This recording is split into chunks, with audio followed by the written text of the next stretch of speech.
नए साल की शुभकामनाएं। भजन संहिता के 65 अध्याय के 11 वचन में लिखा गया है, अपनी भलाई से भरे हुए वर्ष पर तूने मानो मुकुट धर दिया है। तेरे मार्गों में उत्तम उत्तम पदार्थ पाए जाते हैं। परमेश्वर फिर से अपनी भलाई के साथ हमारे पास आएंगे। यह जानकर कितना सुकून मिलता है कि परमेश्वर की भलाई हम पर है। आइए हम अब उनकी वो सारे कुछ भलाई के कार्यों को देखेंगे, जैसे कि उनके किए गए वादों पर हम देखते हैं। इस वर्ष में आपको कोई भी भली वस्तु की घटी नहीं होगी, क्योंकि भजन संहिता के 34 अध्याय के 10वें वचन में लिखा गया है, जवान सिंह को तो घटी होती है और वे भूखे भी रह जाते हैं, परंतु यहोवा के खोजियों को किसी भी भली वस्तु की घटी नहीं होगी। इस वर्ष में परमेश्वर की भलाई आपके जीवन में यह है कि आपका स्वास्थ्य और सेहत ठीक रहेगा और परमेश्वर अपनी तंदुरुस्ती से आपको भर देगा। तीसरा यूहन्ना के पहले अध्याय के 2 वचन में हम देखते हैं, हे प्रिय, मेरी यह प्रार्थना है कि जैसे तो आत्मिक उन्नति कर रहा है, वैसे ही तो सब बातों में उन्नति करे और भला चंगा रहे। इस वर्ष में आपके जीवन में जो भी गोलियात बनकर खड़ा रहा, वो आप पर जीत नहीं पाएगा, क्योंकि यशायाह के 8वें अध्याय के 9वें और 10वें वचन में लिखा गया है, अपने युद्ध की योजनाएं रचो और जिन योजनाओं को वो पराजित हो जाते हैं, तुम अपनी सेना को आदेश दो, लेकिन तुम्हारे वे आदेश व्यर्थ हो जाएंगे, क्योंकि परमेश्वर हमारे साथ है। और परमेश्वर की भलाई इस प्रकार भी है कि इस वर्ष में तुम जहां पर हो वहीं पर रुककर टिक नहीं जाओगे। व्यवस्था विवरण के पहले अध्याय के 6वें और 7वें वचन में हम देखते हैं, हमारा परमेश्वर यहोवा ने होरेब पर्वत से हम पर यह आदेश दिया। उसने कहा, तुम लोग काफी समय से इस पर्वत पर ठहर चुके हो, अब यहाँ से चलने के लिए हर एक चीज को तुम अपने जीवन में तैयार कर लो। एक नया आशीष परमेश्वर आपको देता है, तुम यहाँ से उस देश में जाओ, मैंने ये सारा देश तुम्हें दिया है, अंदर जाओ और स्वयं उस पर अधिकार करो। यह वह देश है जिसे देने के लिए मैंने तुम्हारे पूर्वज और अब्राहम, इसहाक और याकूब को दिया था, और मैंने यह प्रदेश उन्हें और तथा उनके वंशजों को देने का वचन दिया था।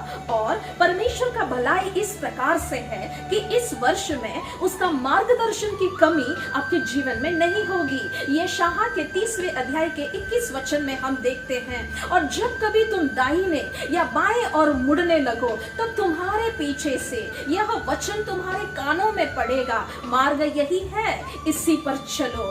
और परमेश्वर की भलाई इस प्रकार से है कि प्रभु स्वयं आपके लिए सारे युद्ध को लड़ेगा। दूसरे इतिहास के 20वें अध्याय के 15 से 17 वचन तक हम देखते हैं, इस विशाल सेना से तुम कभी भी मत डरो, तुम कभी भी परेशान मत हो, क्योंकि युद्ध तुम्हारा नहीं है, यह युद्ध परमेश्वर का है। और वचन में हम देखते हैं, तेरे मार्गों में उत्तम उत्तम पदार्थ मिलते हैं। यहाँ तक कि अगर हम कठिन रास्ते या कठिन क्षणों या कठिन मौसमों के द्वारा गुजरते हैं या कठिन परिस्थिति का हम सामना करते हैं, तो हमें खुद को याद दिलाना चाहिए कि वादा किए गए या प्रतिज्ञा किया गया हुआ वाचा का देश में प्रवेश करने के पहले, उस देश में विजय प्राप्त करने के पहले यरदन नदी को पार करना जरूरी था और यरीहो की दीवारों को भी गिराना पड़ा। यह हमारे जीवन में हर मार्ग में परमेश्वर की प्रचुरता और उसकी भलाई का मुकुट को दर्शाती है। आत्मिक सफलताओं को प्राप्त करने के लिए अपने हृदय में ईश्वर को प्रथम स्थान दीजिए और प्रत्येक निर्णय में परमेश्वर की इच्छा का विचार पर आपका निर्णय रहे। इसलिए हम अपने हाथों को राजाओं का राजा और प्रभु की आराधना में उठाएंगे, क्योंकि वह इस वर्ष में अपनी भलाई से आपको शोभित करेगा और कठिन मार्गों में भी उसकी बहुतायत के उत्तम पदार्थों की आशीषों से आपको भरेगा। इस वर्ष में हर दिन, हर क्षण और हर पल उसकी करुणा, उसकी भलाई आप पर से नहीं हटेगी। एक धन्य और मसीह के प्रेम और कृपा और अनुग्रह से भरा हुआ इस नया वर्ष आपके लिए रहे। Happy new year. Psalms chapter 65 verse 11 says, Thou crownest the year with your goodness, and thy paths drop fatness. God will visit us with his goodness again. What a comfort it is to know that God's goodness is upon us. Let's now look at some of the acts of his goodness as shown in his timeless promises. You will not lack any good thing, because the scripture says that the young lions lack and suffer hunger, but those who seek the Lord shall not lack any good thing, says Psalms chapter 34 verse 10. And the goodness of God is, your health will not fail, because the scripture says that, Beloved, I pray that you may prosper in all things and be in good health, just as your soul prospers. 3 John chapter 1 verse 2 says, and in your life this year, your Goliath will not prevail, because the scripture says in Isaiah chapter 8 verse 9 and 10, For shattered, O you people, and be broken in pieces. Give ear all you from far countries. Gird yourselves and be broken in pieces. Take counsel together, but it will come to nothing. Speak the word, but it will not stand, for God is with us. And one more promise and goodness of God in our life this year is, you will not remain where you are, because the scripture says that the Lord our God spoke to us in Horeb, saying, You have dealt long enough at this mountain. Turn and take your journey. See, I have set the land before you.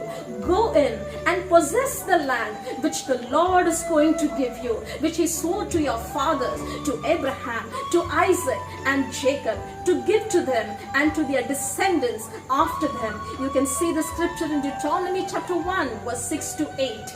And in this year, the goodness of God is going to be, you will not lack guidance, because the scripture says that your ears shall hear a word behind you saying, This is the way, walk in it, whenever you turn to the left hand or whenever you turn to the right, says Isaiah chapter 30 verse 21.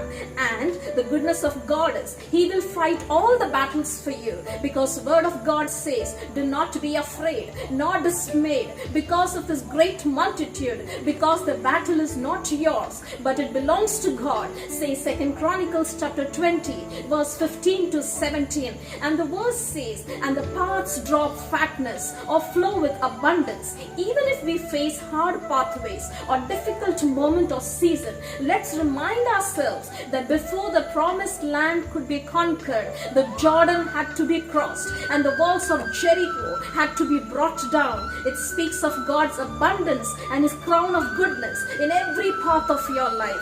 To achieve spiritual success, give God the first place in your heart and the first consideration this year in every decision.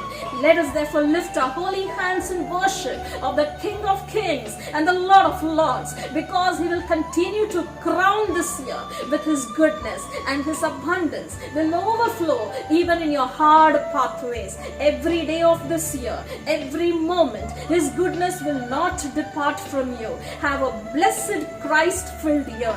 God bless you.